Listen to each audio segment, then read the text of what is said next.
Perkenalkan, nama saya Andini Putri Mirwansyah dengan NPM 2421011003.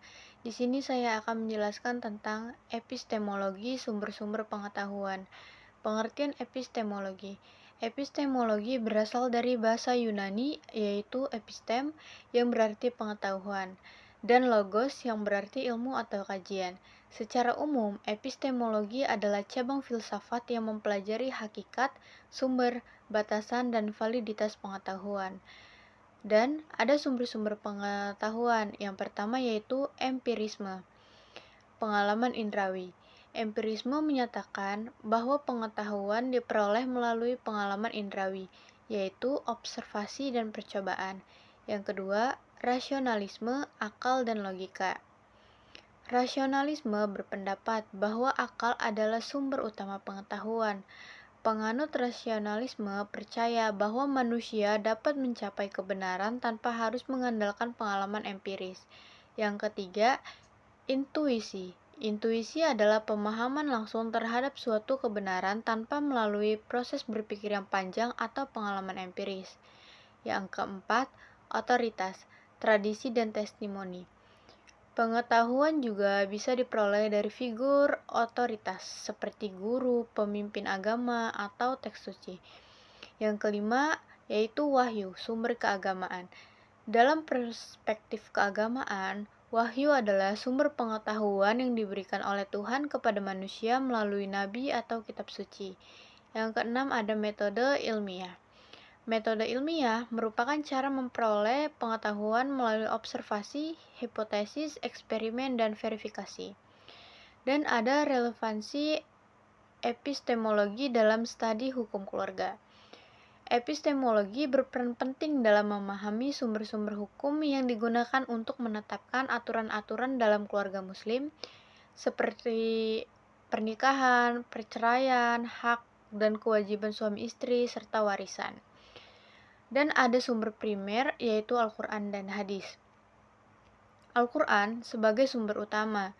Al-Quran memuat berbagai aturan tentang hukum keluarga, seperti tentang pernikahan dalam surah An-Nisa ayat 3 dan 21, tentang perceraian pada surah Al-Baqarah ayat 229 sampai 230, serta tentang kewarisan dalam surah An-Nisa ayat 11 sampai 12. Dan ada hadis, yaitu menjelaskan dan melengkapi hukum-hukum dalam Al-Quran. Misalnya, Nabi Muhammad SAW menjelaskan hak dan kewajiban suami istri dalam berbagai hadis, tata cara talak, dan rujuk sesuai sunnah Nabi. Ada sumber sekunder, yaitu ijma dan qiyas. Ijma atau konsensus ulama. Ketika Al-Quran dan hadis tidak memberikan hukum yang eksplisit, para ulama bersepakat dalam menetapkan hukum keluarga.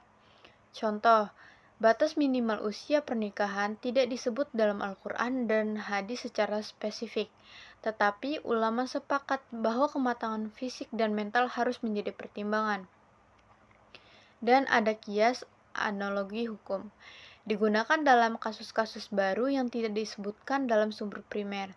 Contoh, penggunaan teknologi dalam akad nikah online dianalogikan dengan akad nikah biasa yang memerlukan saksi dan ijab kabul.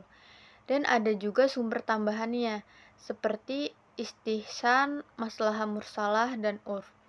Istihsan, prevensi hukum, digunakan untuk memilih hukum yang lebih adil dalam kondisi tertentu. Contohnya, dalam keadaan darurat, seorang istri yang ditelantarkan tanpa nafkah dapat mengajukan perceraian melalui hakim. Dan ada maslahah mursalah, kemanfaatan umum. Hukum yang ditetapkan berdasarkan kepentingan umum, meskipun tidak ada dalil langsung. Contoh, pembatasan jumlah istri dalam undang-undang negara untuk menjaga keadilan. Dan ada urf atau kebiasaan masyarakat. Kebiasaan yang tidak bertentangan dengan syariat dapat dijadikan dasar hukum. Contoh, mahar dalam pernikahan berbeda-beda tergantung budaya selama tidak melanggar prinsip Islam.